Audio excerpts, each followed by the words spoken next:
Our mind usually is not wired to make us happy. It's rather to protect us. And so it is almost always activated for bad news. However, we are never fully prepared for bad news. If there is something wrong, the mind is immediately processing all that can happen. So what? Do we have treatment? Can I be fully treated? Will it occur again? Am I going to die?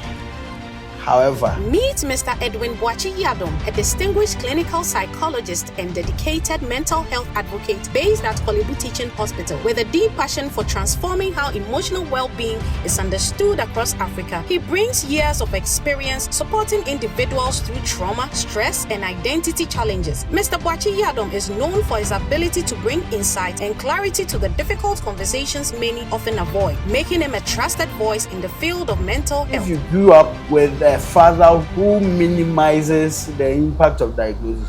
Oh, so we went to the hospital and they said grandma has cancer and they are dealing with it. Even though it's cancer, it's not that dangerous. They are gradually taming your perception of cancer.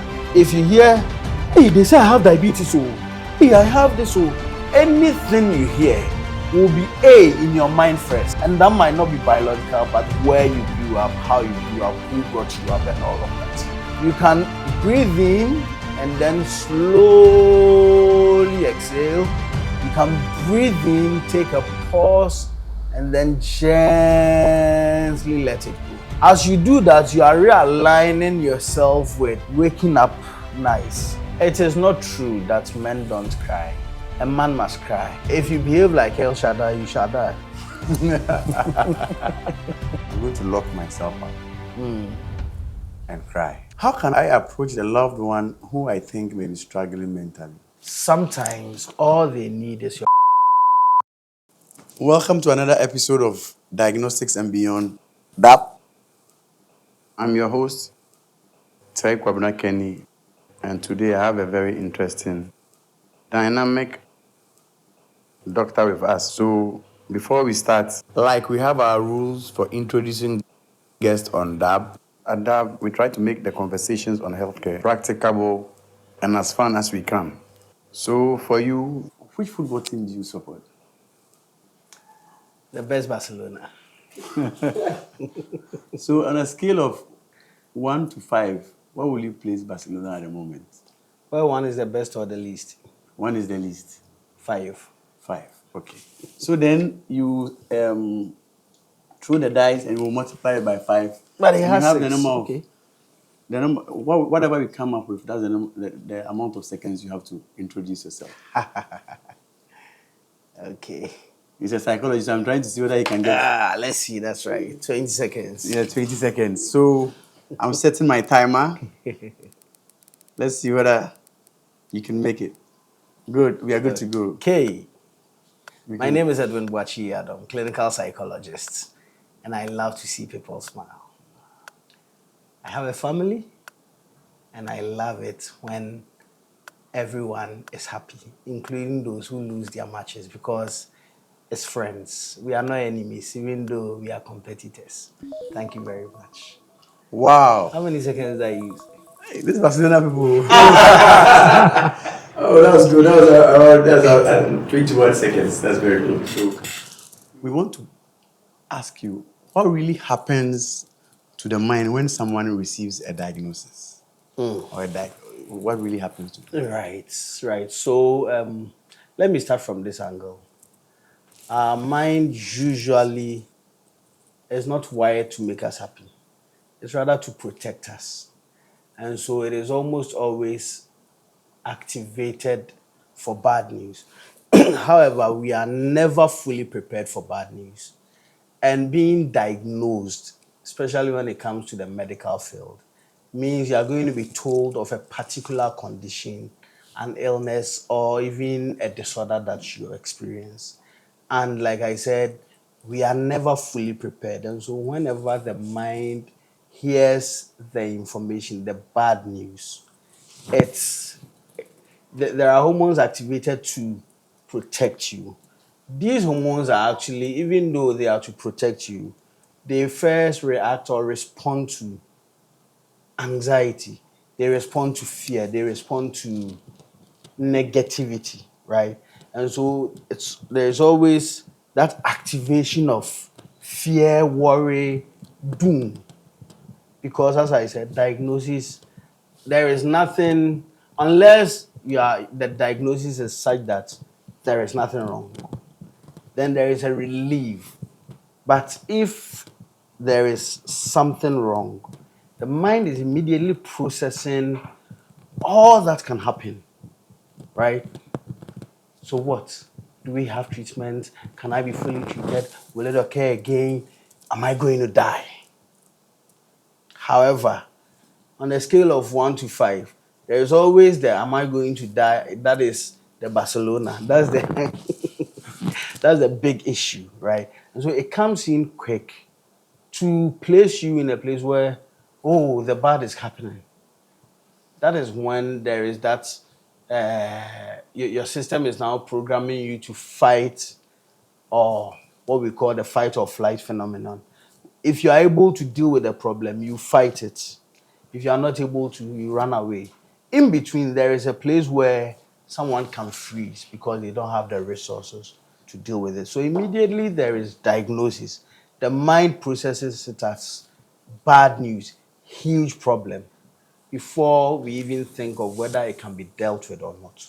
And the fact that it comes as a huge problem, the fact that it comes as a bad news, it's always negative information. It's always negative news. And the negativity of it is what causes all the negative emotions, the fear, arousal, anxiety, what have you. So why does sometimes knowing feel heavier than not knowing? Interesting. You know, they say ignorance is bliss. And in as much as it's not true, it sometimes protects the person perceiving it. If I don't know, then it doesn't hurt. However, when we know, it comes with not only the heaviness of the information, but also the responsibility, the role we have to play. And it's not as easy as they say, thinking is not, it's not easy. That's why a lot of people don't, right? It's just like thinking. A lot of people will worry instead of thinking and planning and focusing. When the bad news comes, when diagnosis comes, why is it heavier? It's heavier because before that, we were living our normal lives. Uh, before technology, we didn't have a lot of problems.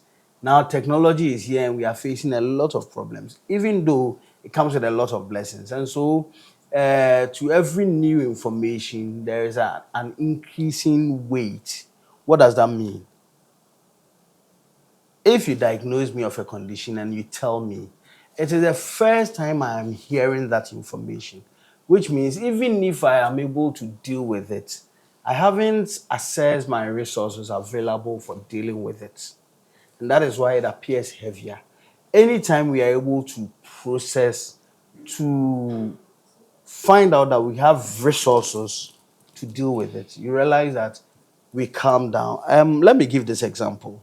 And I've always said this. If you meet a truck driver and a taxi driver fighting because maybe they collided, it's or they colluded, it's simply because they have processed the information as bad news and they have appraised their resources and realized they don't have what it takes to fix. But I mean, a G-Wagon and a Bentley, cash, they may come out, exchange contacts, and in 3 months, they become business partners because their insurances probably are covering. Immediately, the situation happens. We process to realize if it's damaging. Now, if it's damaging, we are stressed. The next one is the perception of our resources to deal with the problem. If we have what it takes to deal with the problem, stress dissipates. But if we don't, then the stress increases. So really, when we get the information afresh, it's heavier. it's bad news, it's accidents. How do we deal with the accident? For example, did someone die out of the accident? Was someone injured out of the accident? If so, then it's a big issue. If not, then now we are processing. What's the impact of the accident on the vehicles? It's the same way with receiving diagnosis or receiving information. When it is given, it is the big basket that has not been opened. And that is why it sounds heavier. But the moment we open and we are able to bracket and group, we realize that, oh, the problem is not as huge as it came. Wow. You know, what led me to ask you this question is, in our previous episode, we asked why do sometimes people feel worse after a diagnosis? And we actually went to town to actually speak to people. And we realized that there were a section of people who came up saying they didn't want to know. Then there were the other people who also wanted to know. Some also didn't want to know because they couldn't afford it. Some were afraid of what they were going to find out. So, can fear of knowing stop people from seeking medical help? Oh, yes. Oh, yes. Like I said, people really think ignorance is bliss. What you don't know doesn't kill you. Unfortunately, when it comes to the medical field, actually, what you don't know kills you. I'll give you an example, and it's not a pleasant one. Okay. Um, my grandfather of blessed memory, it was when I go that I realized, oh, he probably had dementia then. But then he was on his sick bed, and his wife, who was not much educated. I mean, this is how I got to know. It was after his passing that my grandmother told us to, oh, that's his toothpaste, let's pick it away. And when I saw it, it was actually his shaving powder. And I was like, no, it's not toothpaste. Then she goes like, oh, okay, that's why. Anytime she's brushing his teeth with it, he's always trying to hit her and talk to her, but then he couldn't talk. You see, so what is happening right now? Ignorance is not bliss. If a loving wife knew that this was not a toothpaste, do you think she would use it to brush his dying husband's teeth? No. So usually people think that what we don't know don't kill us, but actually it's what we don't know that kills us. Like, But is it a coping mechanism? it's an avoidant coping mechanism, right? We have a lot of coping mechanisms that are beneficial, and others that the long-term effect is not necessarily beneficial. One of them is avoidance.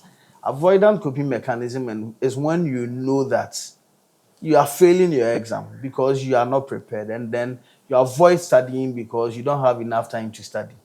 Avoiding the knowledge of it does not change the effect of it. So you keep having constant headaches. You keep having constant migraines, and you go like, oh, when I drink water, I go, so it's okay.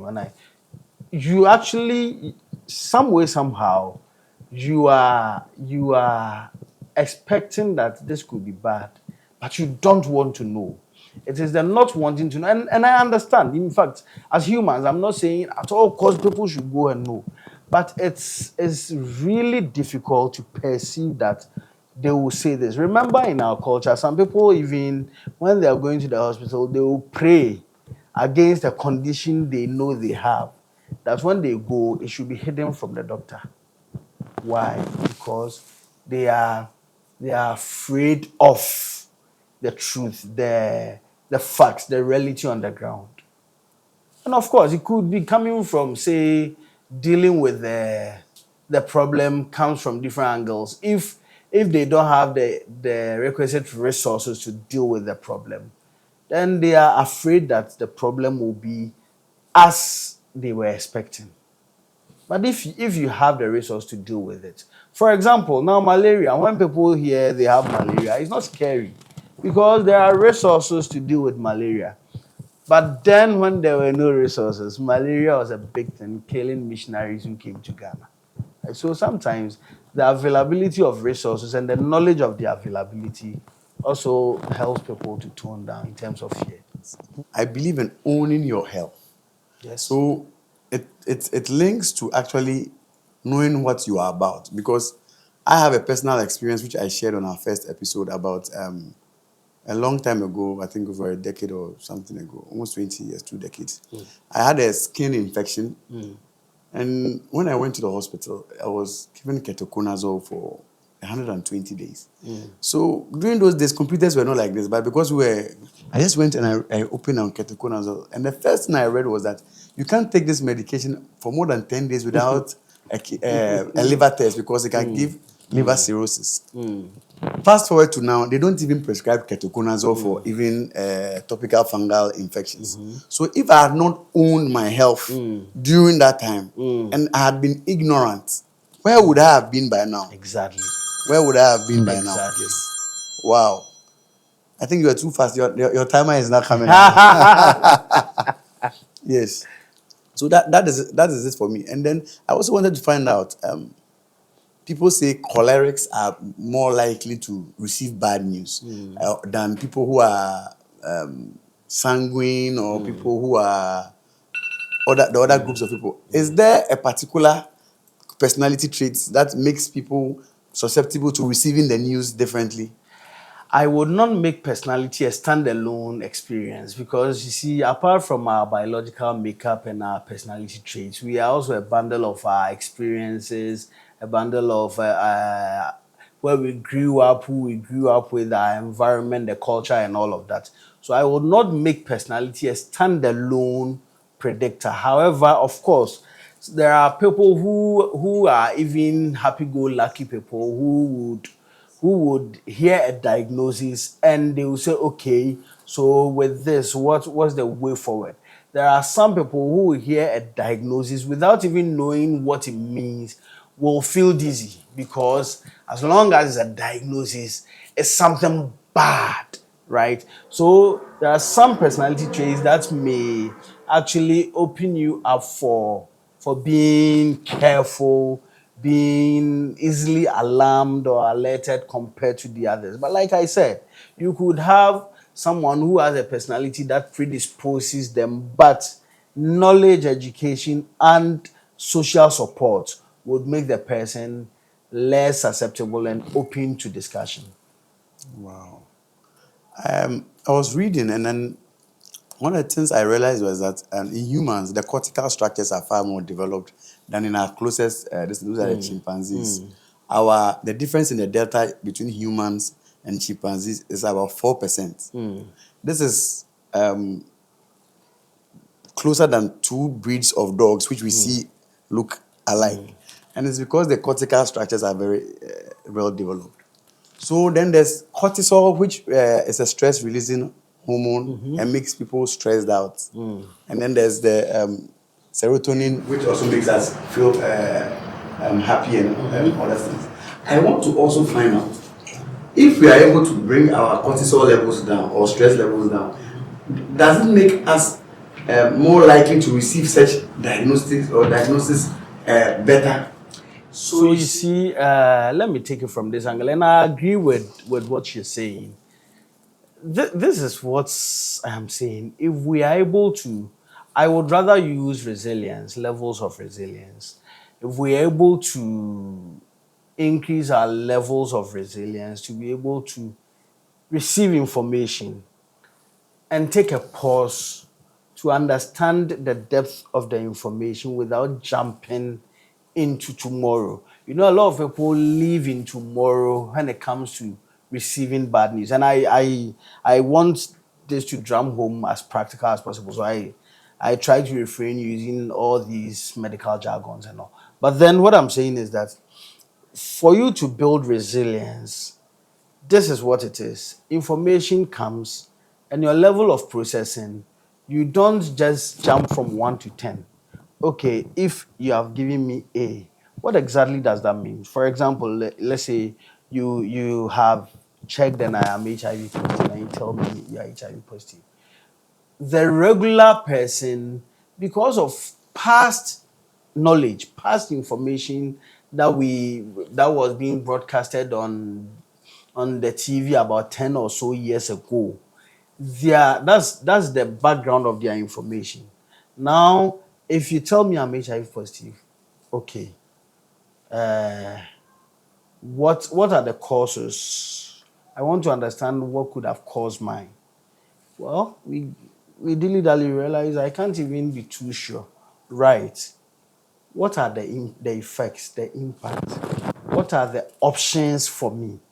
Right. And so it's not all about, let's say, for example, you can take all the medication to increase your cortisol or reduce, or but then after that there is the part where your available information from even your social support, because when you give someone a diagnosis and you see them cry, for some of them it's not only the information but the social environment. If you tell a woman she has HIV, they are worried about what their husband will say, what they will do. Is it going to break my home, my children, and all of that? So when they are crying, all of this are interplaying, right? So the same way they are getting information, they are processing it. When someone, like I said, when you build resilience over and over, you are able to immediately bounce back from that hard knock that you have been given. So yes, you process it, you do with it small, then okay, what is the way forward, right? So yes, I mean, increasing your or decreasing your cortisol levels may contribute, but that is a fraction of it. Only that is not enough. You need to build resilience. So is there a correlation between what we are doing now and how we have been brought up? The reason why I'm asking that is I have a time clock of waking up at 4 a.m. Irrespective of the time.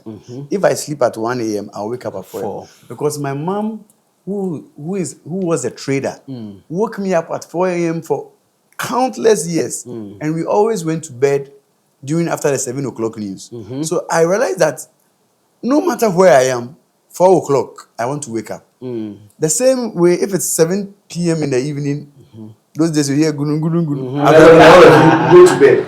It has made me who I am today because I'm always waking up. I can't shake that thing off. So I'm asking, how we were brought up, is it also has it ingrained in us how we receive such information? Fantastic. You've actually buttressed my previous statement, because you see, even though that's your circadian rhythm, you have a biological clock that wakes you up at 4, even without an alarm clock, right? But it was influenced by someone. It was influenced by an external factor. Your mom waking you up around that time. Even if then your circadian rhythm was to wake up at 7 a.m., mommy has gradually tuned your circadian rhythm to 4 a.m. And then by 7 p.m., somehow you realize wherever you are, you're probably feeling dizzy, or you want to sleep or something like that, right? So really, it's the same. Then about the information that we receive, how we process information, yes, it contributes. How we were brought up really, really contributes. Imagine living with parents who are almost always anxious about certain information. For example, you're listening to news. I am sure up to now you listen to news, right? And there are some people who, because of how they were brought up, they go ahead to, if they have a newspaper right now here and you give them a phone and you open the same news, they will prefer opening the newspaper. It's how they were brought up. The same way, if you grew seeing people getting anxious about every diagnosis or praying against knife cutting as in surgery, we pray against, we don't want to go under the knife, and all of these, they really, really contribute, right? So how we were brought up, like I said, who you grew up with, where you grew up. I like high life music, and I like the... No, so the high life, who do you like? You like Mandela Lumba? Yeah, or you like Pat Thomas? Thank you. I'm actually a die-hard Lumba fan. Charlie, shake me. Charlie, I think, yes, for me, DL. Now, you see, no size. Yeah, DL, no size. DL is no size. So it's probably where we grew up, right? Now, You may be walking and running and playing, doing your thing, and that music kept playing. I have one that Lumba song that anytime I hear, I know where I heard it from the first time. It was a pub near my house. So imagine if where I stayed there was no pub like that, and they were not playing such songs. They were playing hip hop. I would have gravitated towards that, right? So it's the same. There are some. If you grew up with a father who minimizes the impact of diagnosis. Oh, so we went to the hospital and they said grandma has cancer, and they are dealing with it. Even though it's cancer, it's not that dangerous. They are gradually taming your perception of cancer. If you hear, hey, they say I have diabetes, oh, hey, I have this, oh, anything you hear will be A in your mind first. And that might not be biological, but where you grew up, how you grew up, who brought you up, and all of that. So, what is the current perception of mental health in Ghana? I always answer that question. We are getting better. We are getting better because, you see, in times past, it was perceived, and of course, you would have traces of those perceptions nowadays also, but I would be able to say the magnitude is not as much. It was considered a spiritual attack then. I mean, most people would see it that way. Most I don't want to bring pastors in this, but I mean when people go to their prayer camps and all of that, it was usually perceived as. However, now even those places, they appreciate mental health, and they will pray for you and they will still encourage you to seek help. I think that's where advocacy comes in. The more we do advocacy, including this program, I mean, you have such a wide coverage. When people hear, they would now have, I mean, I usually will get calls from people saying, oh, thank you very much. I listened to you, and this thing that you said, you've made me aware that so and so, so and so. And then they'll give you the experience. You realize some of them are even keeping their children home, hiding them from visitors instead of seeking help. So I'll say mental health awareness has been enhanced.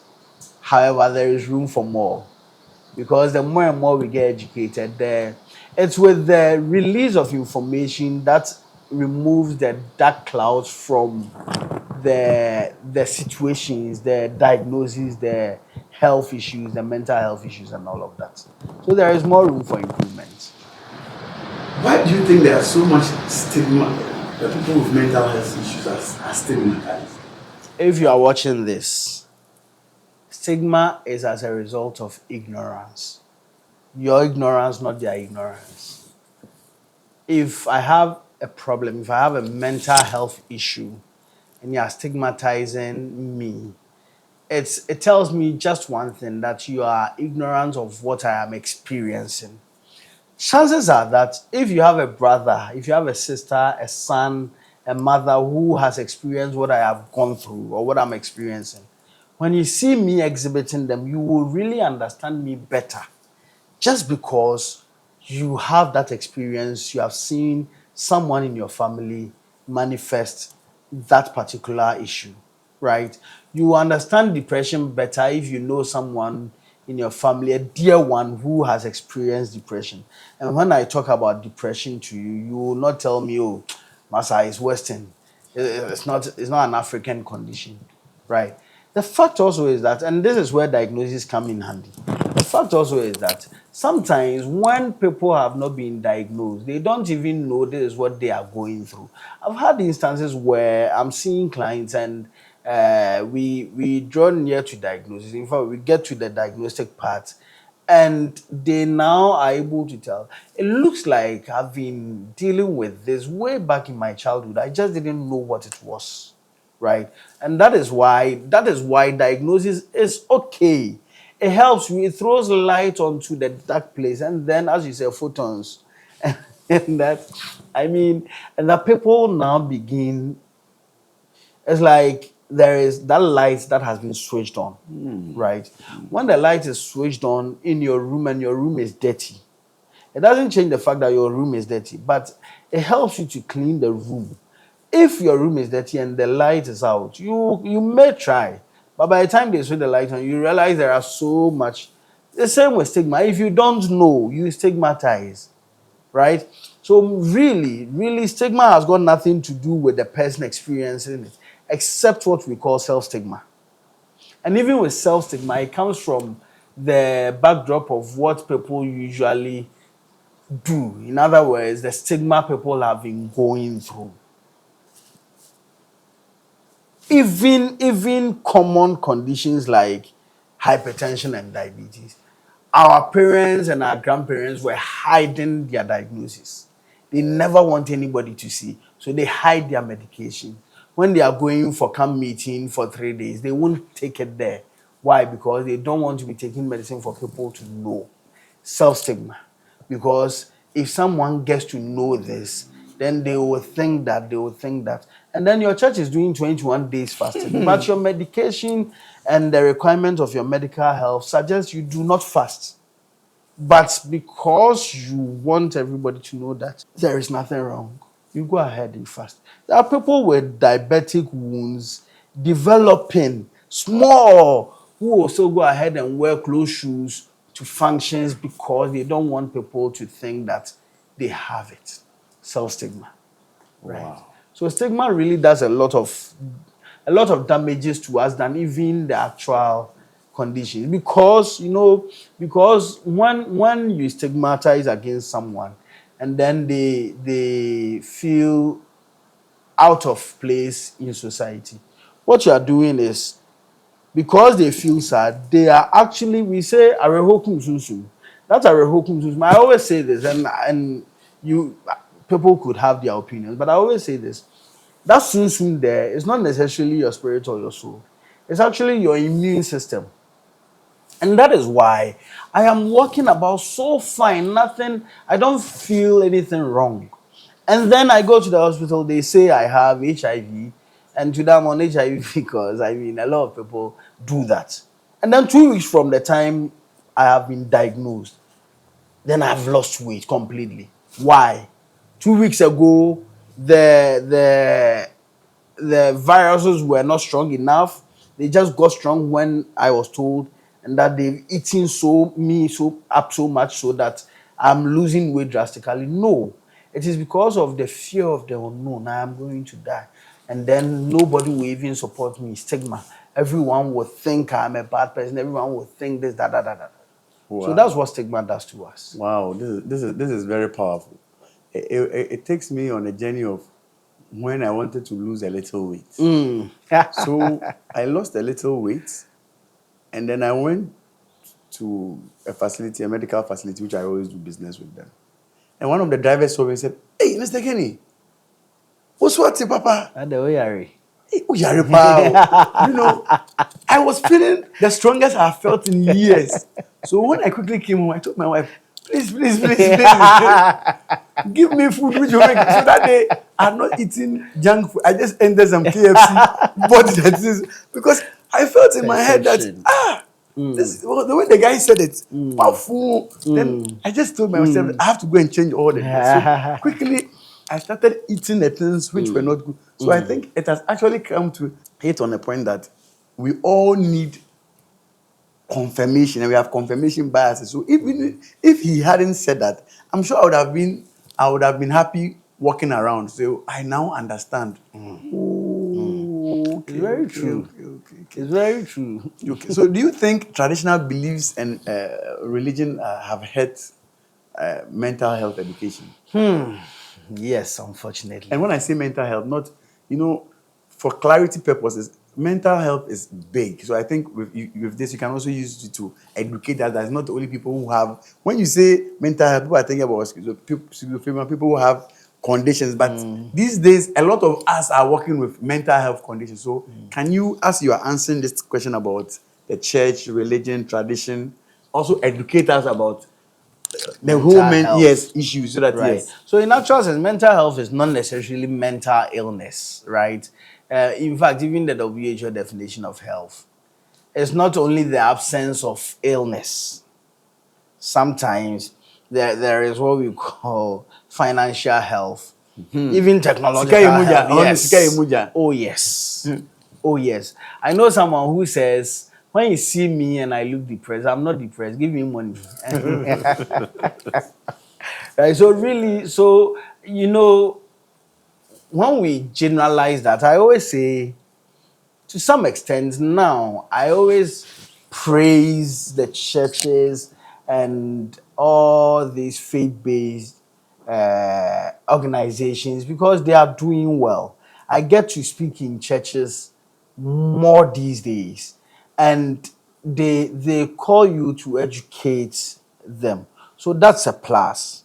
The other thing also is that in times past, faith and science had been like enemies, which should not be so. And I won't even put it on the leaders.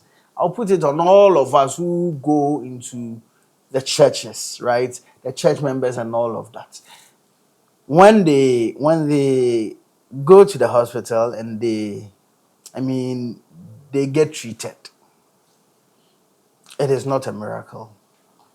When they are not well and then they get better, it's a miracle.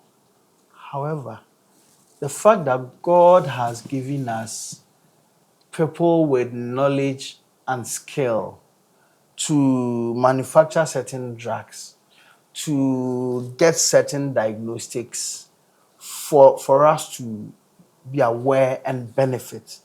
I even see those as also as miracles, right? And when you see life that way, it's like a combination of all that we have. It's like the spirit and the soul and body. You cannot put them side by side. They are interconnected. The same way, our well-being, there is no mental health without physical health. There is no physical health without mental health. It's all interconnected. If you break your leg right now and for that reason you can't go about your duties and you are losing money, you will feel sad. You could get depressed, right? Physical health affecting mental health and all of that. So really, I think on that note, like I said, I'll give it to the churches. They are doing better, but on the whole, sometimes it's almost as if God did it in the church, and outside of the church, it was not God who did it. Oh, the rain has stopped, though. I'm sure this is a good omen, or does it mean that things will go well? And since we are delving into the spiritual, I was on a flight with His Eminence Peter Cardinal Texan, yes, and I asked him a question. I asked him that in his service to the church, and where he actually sits in the church, the Catholic Church, he told me that he sits at the intersection between science and religion. And that the Catholic Church has seen that science and religion cannot be decoupled from each other. So I asked him a question about mental health, that what does he think I can do to find God? Because during that time I was asking myself what I could actually do to find God. And the answer he gave me took me back so many years. He told me that the Bible, God said, seek me and He, God, will make you find him. You are not going to find him if he hasn't decided. And he has been seeking God the time I sat in the planet for over 40 years. So as and when he decides. So I think, as you have said, the churches are now buying more into it. And for a big organization like the Catholic Church to think that it's very important that there's an intersection between religion and sciences. Because hitherto, people actually thought that religion and science are two different things. So if the science doesn't back the religion, then forget the religion. So I'm very happy you said that. So what role does the media, and these days when you say the media, those days when you said media, it's GTV, Ebenezer and Pabe will come and say, yes. But when we say the media, what role does the media, like what we are doing now, podcasting, the radio, the print and the electronic media, and these days TikTok and other medias, what role do they play in reshaping how Ghanaians view mental health? Right. So I think if it's like our movies, and I don't mean only Ghanaian movies, but like it's like movies when they are manifesting. Maybe in the movie there is a patient going to see the doctor, and you see the setting, and the setting is not a doctor's setting, it's not a hospital setting. The doctor in the movie will mention a diagnosis, and you realize that, and the symptoms, you realize that it's not true. It's obvious fabrication. What happens is they wouldn't go to the right people to get the right information to manifest it in the movies, which a lot of people watch. The same way now, media has moved from traditional to anyone at all who wants to do it. Everybody can do it. And so imagine people creating content, and the content is negating mental health or promoting stigma. Definitely is going to go a long way against mental health. But if it is promoting, if it is enhancing, if it is encouraging social support, which I think is a big thing, social support networks, very, very important. Now, if it's promoting these, then it would go a long way to help. In fact, I would not be able to put figures to it because I haven't grasped all the media angles and what they are doing. But in a nutshell, I will say if you are listening to me and you are in the media, go ahead, promote it. If you are creating the content, it's okay to go to a professional to make sure what you are putting there is right. Because what you put there, even if you take it back, someone would have saved it and can always bring it out. If it is negative, it goes a long way to harm us. If it is positive, it goes a long way to help us. So, what are three simple things I can do to prevent my mental health? I can give you an example. When I wake up in the morning, the first thing I try to do is my breathing exercises. I try to do, or whenever I feel overwhelmed, I just try to take in a deep breath, do my 10 in, 10 out, try to block out everything. It works for me. There's a device called the HRV, the heart rate variability, that sometimes you can wear. It's like a small techie device that, if based on how I feel and if I check the readings, I can see today maybe my propensity towards getting agitated, or today I should take it easy. Am I being, because I'm being a diagnostic person or I'm a techie person, I want to hear it from you for our everyday Ghanaian, And the I am everyday glad. African who is working out there. That three simple things that even if they didn't learn anything from Diagnostics and Beyond today, that they will take from you, Dr. Edwin. Excellent. So the good thing, and I'm glad you are the one who said it and not myself. The first thing that you talked about, fantastic. Everyone. These are simple strategies that we can utilize. Breathing in and out, very, very important. If you want me to put structures to it, let's go with the example, what we refer to as diaphragmatic breathing technique. It's just breathing in and out. In through the nose, out through the mouth. In through the nose, out through the mouth. You can breathe in and then slowly exhale.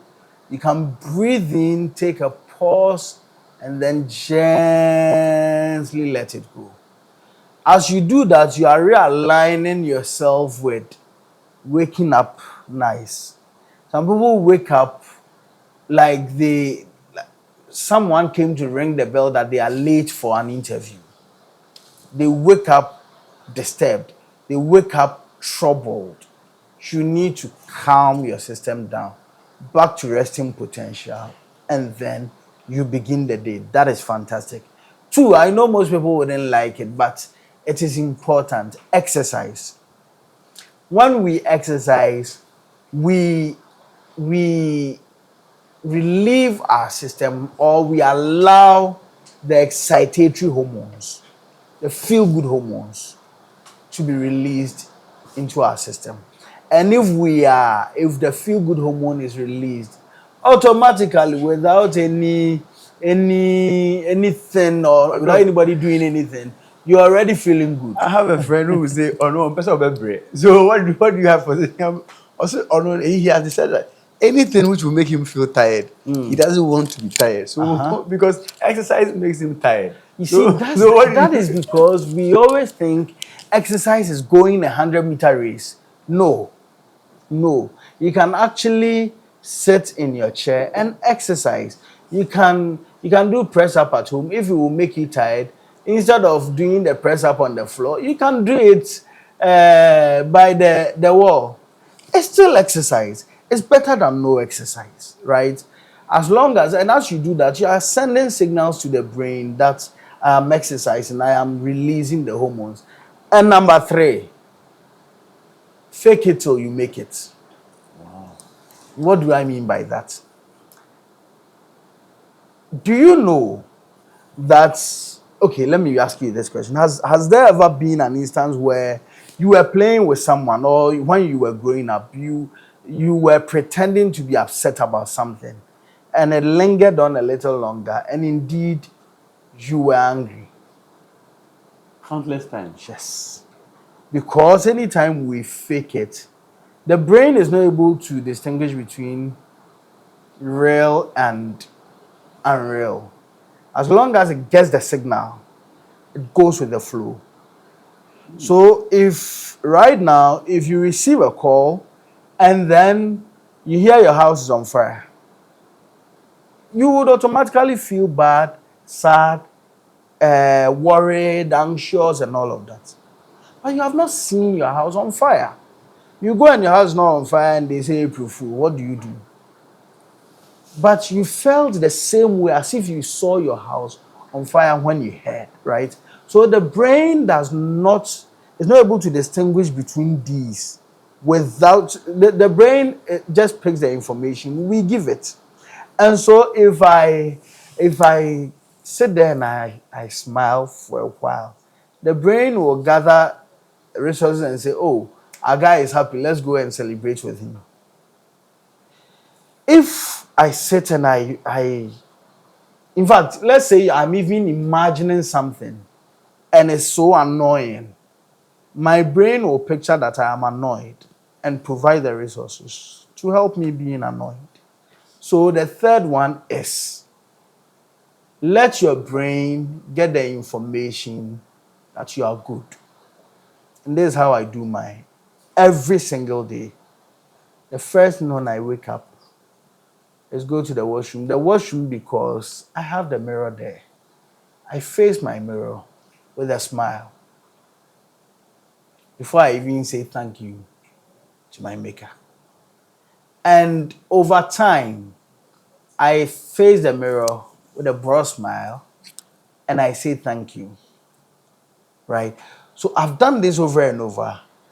You will hardly catch me sad as soon as I wake up.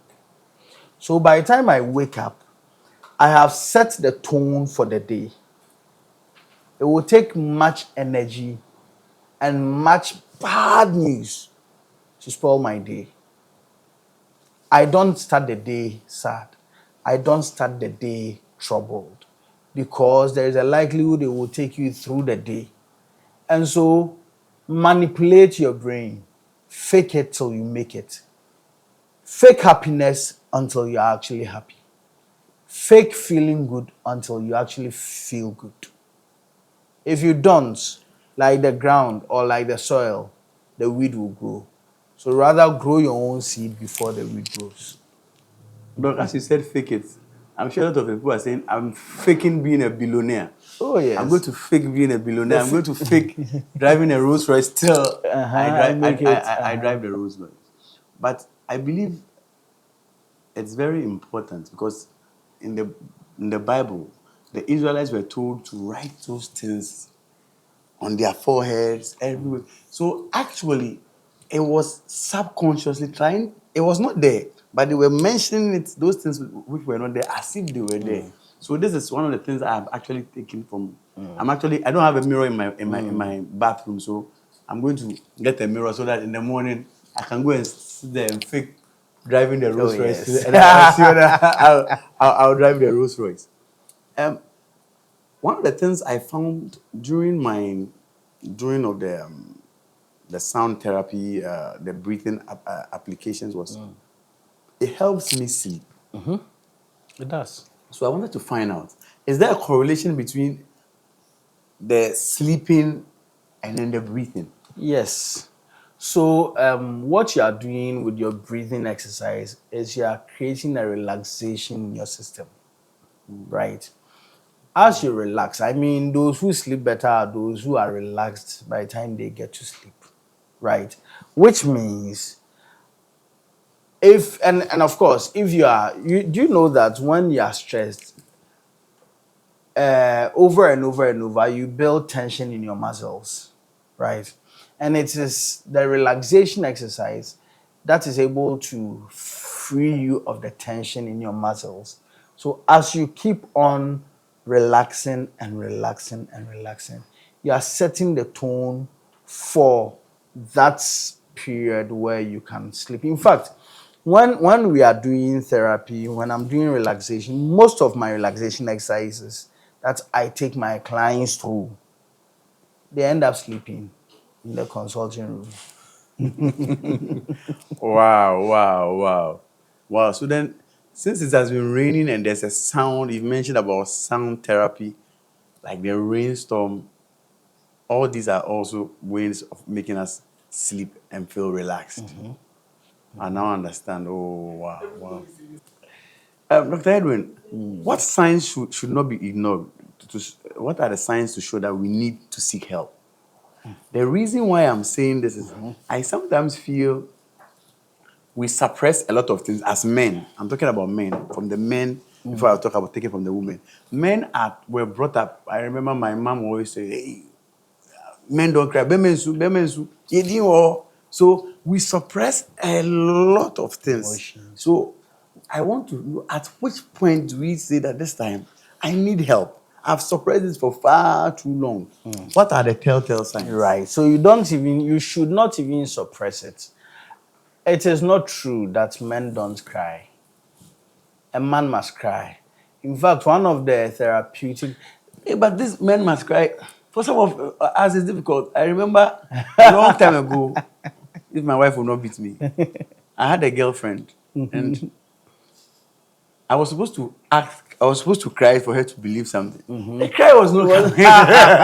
I'd actually tried because my mom has taught me to suppress all this thing. So I was in the university, they went to enter the upstairs, put something under your eyes. Then when you came back, some tears, and even now I really struggled. So I wanted to find out how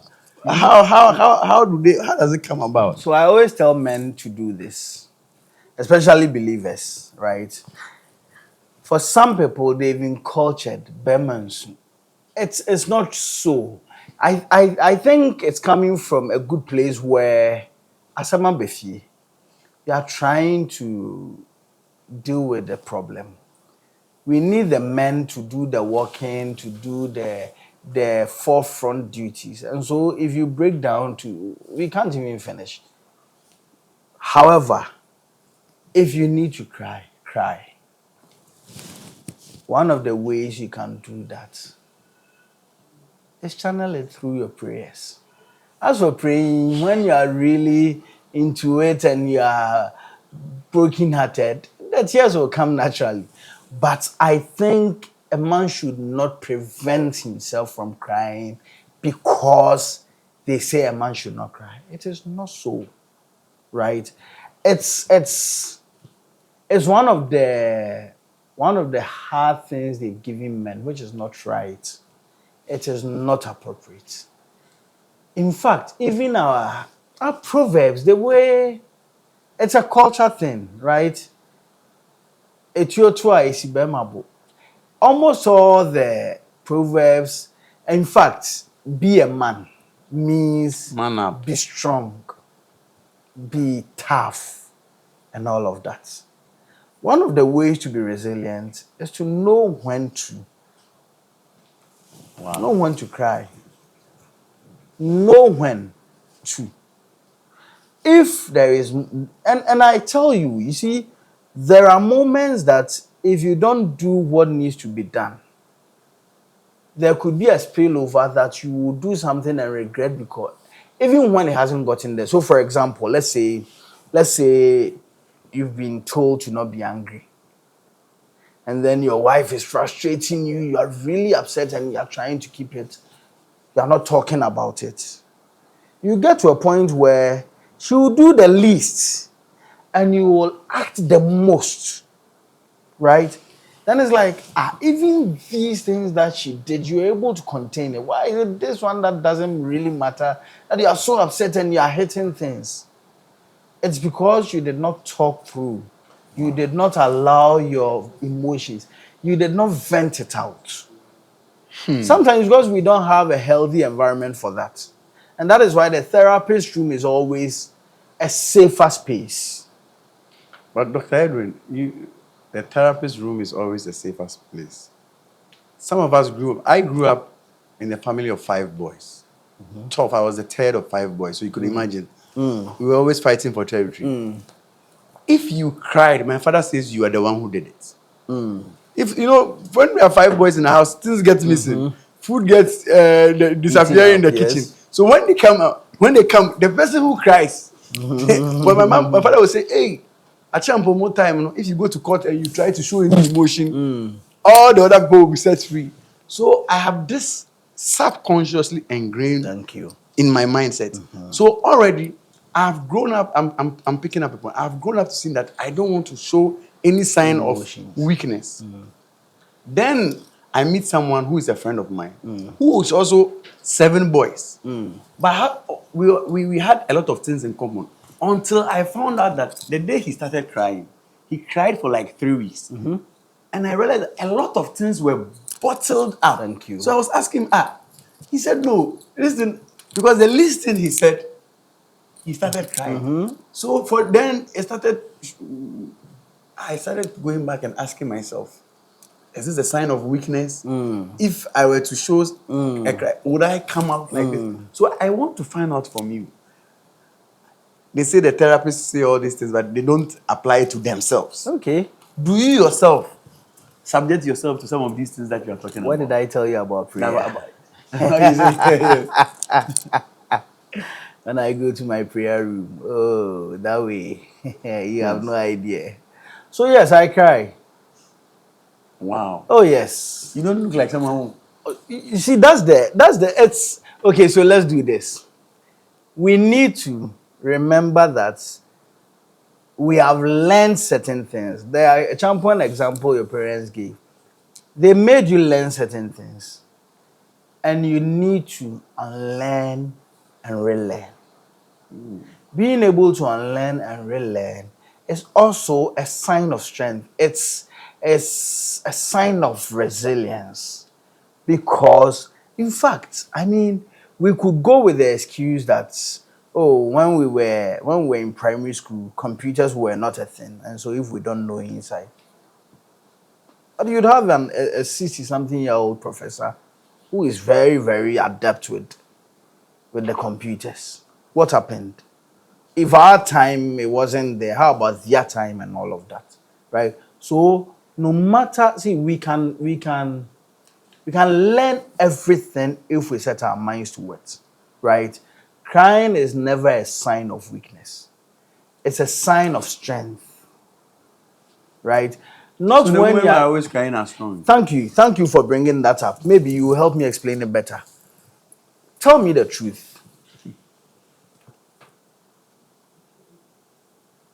Women and men who are able to take care of children better. Women, 100%. Now, when children are on vacation, the men don't want to stay at home. It's because they just can't stand it. The woman will scream and do this and will go and cry small and come out. Those crying moments Those are their strengths. And so I'm telling you, women can be very, the things women bear, you have no idea. Let's not even go to childbearing. Let's even stay with menstruation, the cramps and all of that. If they give just one to men, right? So really, crying is good. That does not mean go and pretend when there is nothing. But I mean, if you get to a point where the tears are coming, it's okay. It's therapeutic. And that's why you see, as I'm saying, when a man goes to the prayer room or goes to the church and pray alone and cry and come out, what happens? They feel like their prayers have been answered. But at that instant, it's not like you went to pray for a Rolls Royce and the Rolls Royce came home. You go and pray and come out relieved. It is that exertion of emotions. It is that crying, that vulnerability you manifested that makes you come out and feel better and stronger. Wow. Yes. Wow. Wow. So it's very important. Never stop it. Never stop the flow. One of the things I'm taking away from this session is I'm going to lock myself up and cry. Allow it. How can I approach a loved one who I think may be struggling mentally? If you have a wife, a daughter, a sibling, how can you approach that? Very important questions. Sometimes all they need is your presence. Give it to them. You can be present. Ask them how you can be of help. It is not compulsory to give them every help. If you give someone a help they don't need, that help is not help. So what must you do? They are all about their emotions. They are struggling. You are there. The fact that they know you are there is enough. So if someone is crying, they are depressed, and you are there, assuring them, I am here for you whenever you need me. That alone is enough. And that is why the social support network, see, I personally believe so much in social support because you go to the therapist, an hour, let's say you are meeting once a week, an hour in the day. So your social support network, they have you more than I have you, right? So if they're able to do a great deal of work, I wouldn't have to do much, right? And so be present. Be present and be reliable. When they need something and it's within your space, give it. And then also be the one recommending therapy without forcing it on them.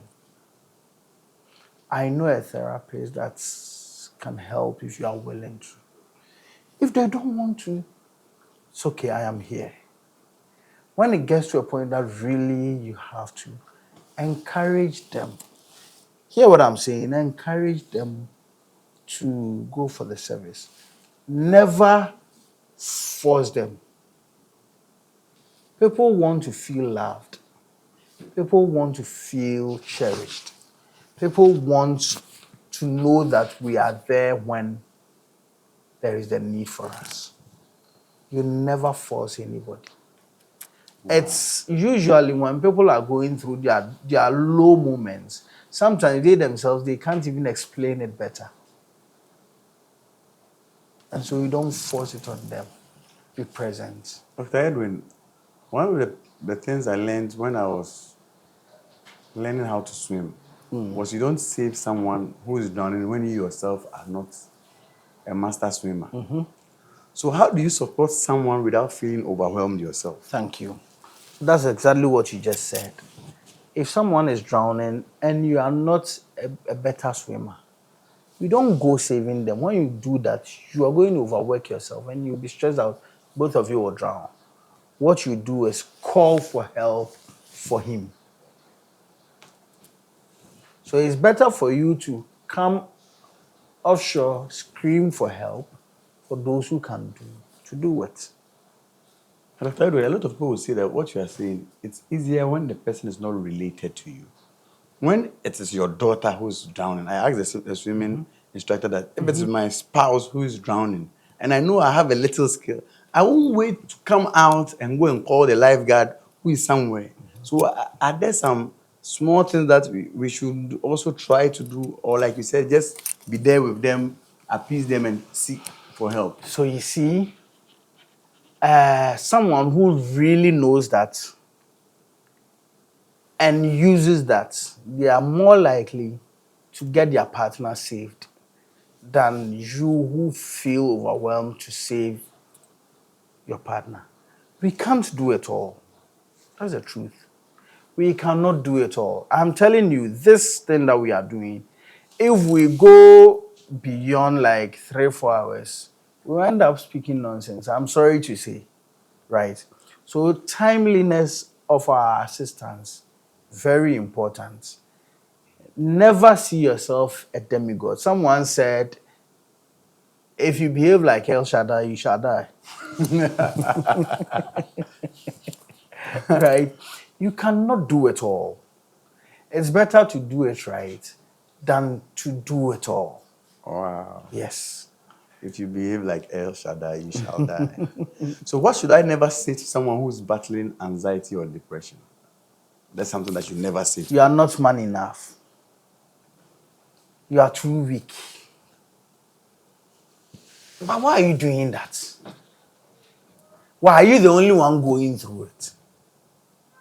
For example, a couple lose their child, and then the father is crying too much, quote unquote, too much, and I don't even agree to too much. The mother is crying, and you go like, why are you the only one who has lost your child? That's the worst statement you can ever. That's what I'm saying. It's okay to be present. It's not by force to talk. People think therapists talk. A good therapist does 30% talking, 70% listening. Right? So when we listen more and we show empathy, empathy is super, super important. If you were the one in this position, would you have loved for everyone to come and say everything all the time to you? No. Would you have loved that people will give you room to deal with your emotions while still being around when you need them? Yes. Right? So show empathy. Put yourself in their shoes. Don't be in a hurry to want to deliver them. They are not lost. They are finding their way. It's better to put ashes as trail for them to find their way than to call out and say, no, turn left, turn right. Sometimes they are confused. They don't even know which is right, which is left. Right? So really being empathetic, very important. Being supportive, okay. Words like be a man, never. Words like, oh, but you can do it, never. Words like, oh, but everyone is doing it, never. Not at that time. Wrong words, or wrong timing for the right words, if you like. My fellow DL enthusiast, in the workplace, you said we should be empathetic. So I'm taking it from another point of view that I am an employer and I have a lot of employees. And there's this particular employee. Every time you have mental health issues, every time, and like they say, if the kitchen is too hot for you, get out of the kitchen. We are in a situation where we are in Ghana where people need money. We are in an industry where we need innovation. In addition to the setups of HR departments and other things, do you think there's something that companies, churches, people can do to be more empathetic to this segment of people? Because increasingly we are having more people who have mental health issues. What are we supposed to do, quote unquote, for this group of people? Okay. So some companies are trying, and I think everyone should take it up. Employee assistance programs, where you have professionals dealing with issues that these employees may be having without they coming to you. So, for example, I think I need to talk to a therapist about heartbreak I'm going through, about a sick father or a sick mother who is becoming a burden on me, and I don't want to talk to my boss, there must be a system where I can reach to a professional. Of course, borne by the company. See, so those are the benefits. If you keep sacking everyone who says, I'm having depression, I'm having this, I'm having that, it won't be long. You may have to sack everybody. Because the fact that 1 in 3 people at a point in their life may experience depression or anxiety or stress. So if mine is here today and the other person is strong, it's okay. I will get to a point where that person or you may need the help, right? And so organizations can employ the services of professionals through employee assistance programs, right? Very, very, very important, very fantastic. In fact, some of them go to the extent of providing other resources within the employee assistance program, such as financial education, such as legal assistance and all of that.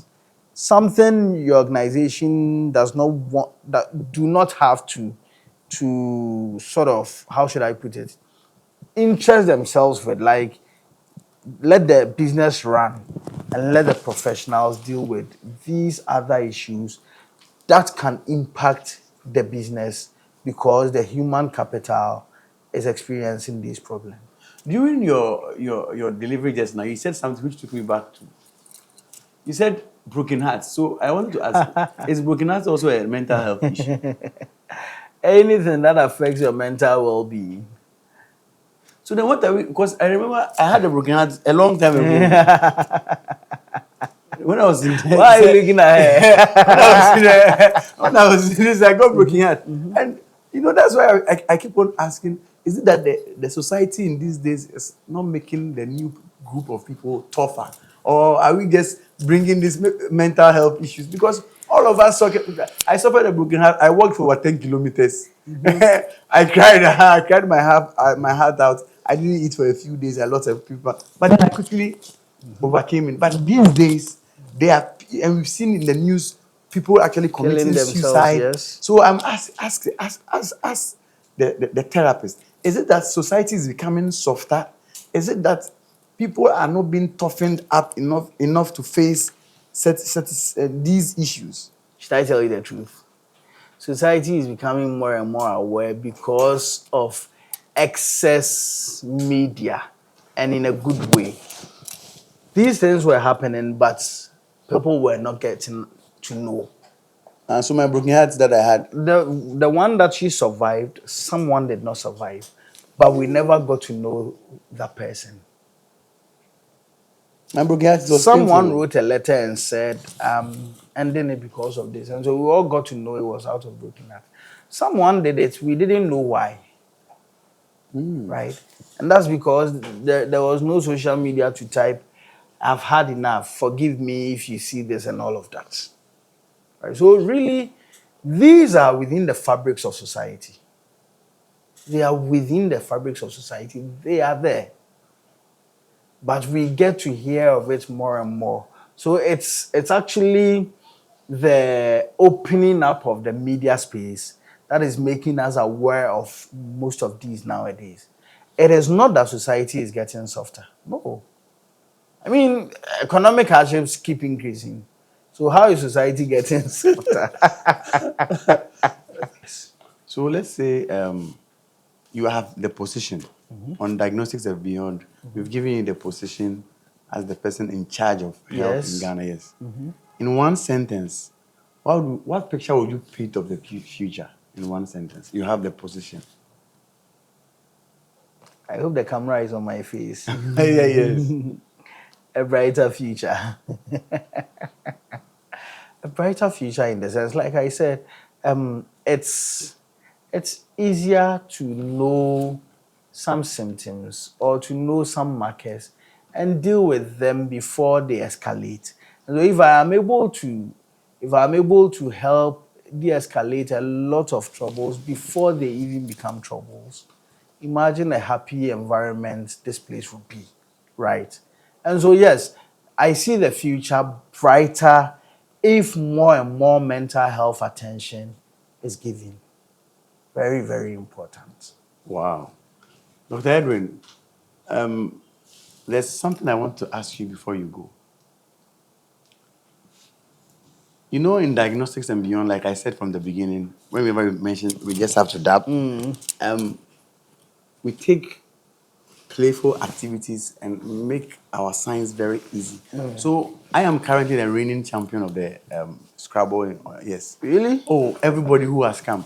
People have actually accused me of Cheating. cheating and tampering with the I tiles agree. and everything. Because I also kick the scoreline. So Today people I'll think show that you they are where the doing power well. lies. Yes, so I know you are an old student of Prempe. Yes, so what was one of the fun things you were doing? No, you've spoken much about mental health. When you were in Prempe, give us your Nikki, something which Charlie showed you that you could raise your body in Prempe. I was actually reserved, and so there was no much hype with nicknames, but I did have one. I I gave myself my own nickname, Maluki. Thank you. I was called Jabus.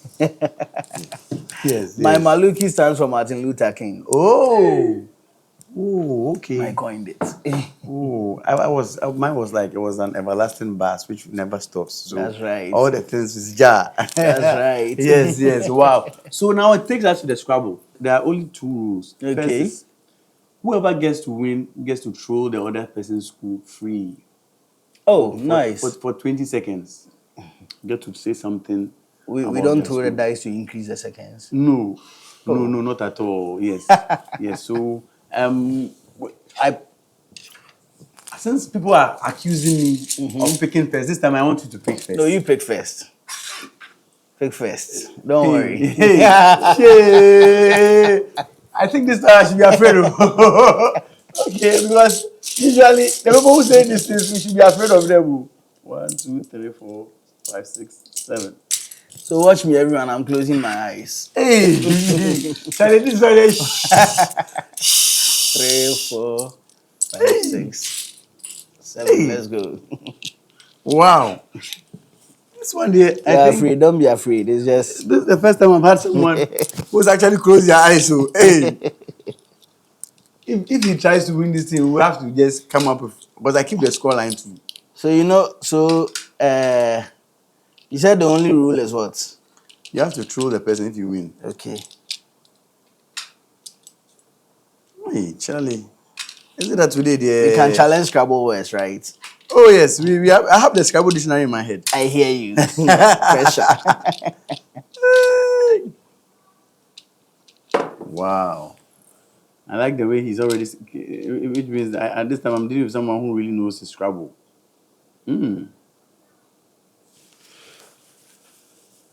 Okay. When we were in school, those people who used to learn a lot, they said they used to mow. So let us mow. I'm a mower. So this is 3, 7, 8 times 2, 16. 16. I'm not closing my eyes. So whatever they decide to say, they should say it. Okay. So let's see. Wow, he knows how to play Scrabble. That's the first word I know. Small.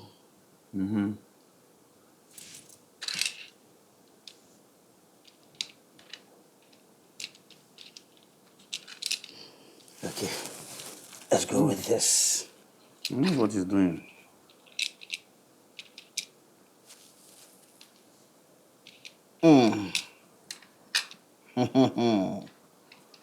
Okay. Let's see. Wow. So he has this for triple double. So this alone is 24, 27, 28, 29. Who is writing? Oh, I'm right. That's right. Hey, this cannot happen here. Oh. Hey. Anyway, but Prempe guys are great guys, so yes. if an Ogasco guy would lose to a What is Prempeh this for guy. again? If an Ogasco guy would lose to a Prempeh Don't guy. worry, you will lose. You will tie. That's nice. Since he also knows the Scrabble words and everything, I can see that this time I'm up against someone who knows what we are doing. Small.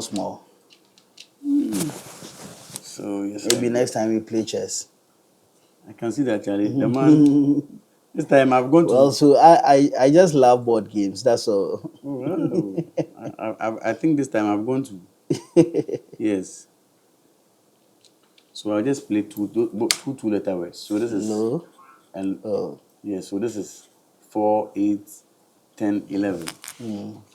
I don't want to finish my words. Sorry, the man. No. The man.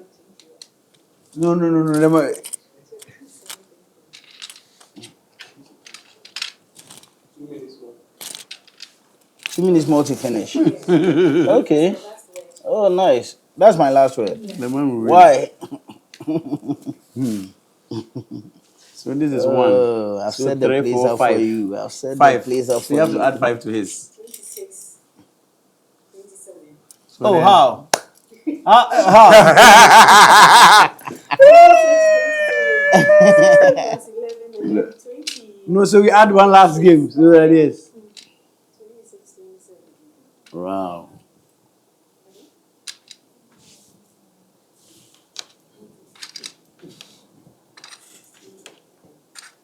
Ish. So this is 15, 16, 17, 18, 19, 20, 27. 27 again. Yes. 27 is what? 54.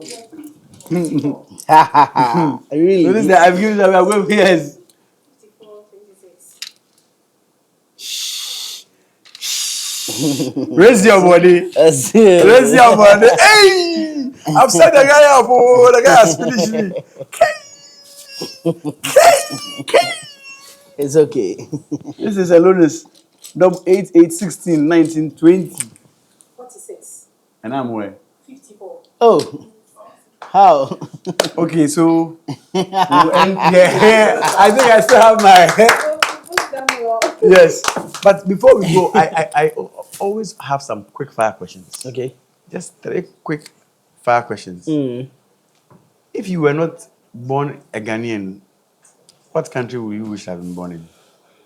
Just have 5 seconds to answer the question. Okay. I thought of Canada some time back. Canada.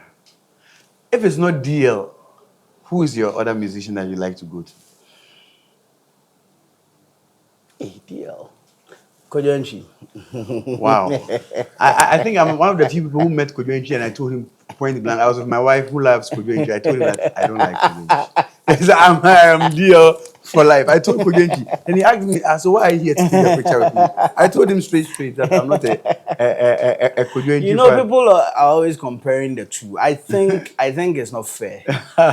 Instead of comparing, they are all in their lanes. Yes. But really, They're I both saw good. someone say, Abrofona NTG and Kenya Michael Jackson Tipene that Lumba. Wow, but the Yes, final DL question all the time. I'll ask you is, if you didn't pursue a career in psychology, what would you have done? I would have done either performing arts or creative arts. Wow. Yes. Wow. Because of the confidence it instills. I think the most important thing about education is the confidence it instills. And performing arts and creative arts, they build that in their students. So yes. Wow. Thank you very much, Dr. Edwin Boachie-Yiadom, for gracing our show. I must say, I've learned a lot. And for me, the fact that you've been able to even take me back to my childhood, giving me the ability to share life-changing experiences, which I didn't even, it was in my subconscious, especially the issue about crying, how we were brought up. I'd like to take this opportunity to thank you once again for gracing this show. And to our loyal listeners and to those of you who are also watching on your commute from your house to wherever you are going, those who are having their fufu, those who are listening to us as they are cycling or as they are working out, mental health issues are very, very important issues. Today it could be me, tomorrow it could be you. So for us at Diagnostics and Beyond, like we always say, that we want to bring the most difficult topics or topical issues and make them as relatable to all well-meaning and well-loving human beings. So we want to once again thank Dr. Boachie-Yiadom for making it as practicable as he could easily make it. If you haven't already subscribed, remember, subscription is for free, and we promise to give you great content which will blow your mind. On our next episode, we are bringing one of the eminent men in the ICU, that is the intensive care business in Ghana, Dr. Owoo, a consultant anesthesiologist who is also the head of the University of Ghana Simulation Center, the head of the Korle Bu Teaching Hospital critical care unit. And he was actually one of the people during COVID who built a lot of the ICU centers. He manned a lot of them. He's trained a lot of them. We work hard and long to bring him on this show. You know, his schedules are crazy as he keeps traveling and traversing the whole country. He's also on the World Health Organization, writing manuals for the whole Africa. So we're going to do our best to bring him. So thank you all very much, and may God bless us all. Right? Let me take some pictures.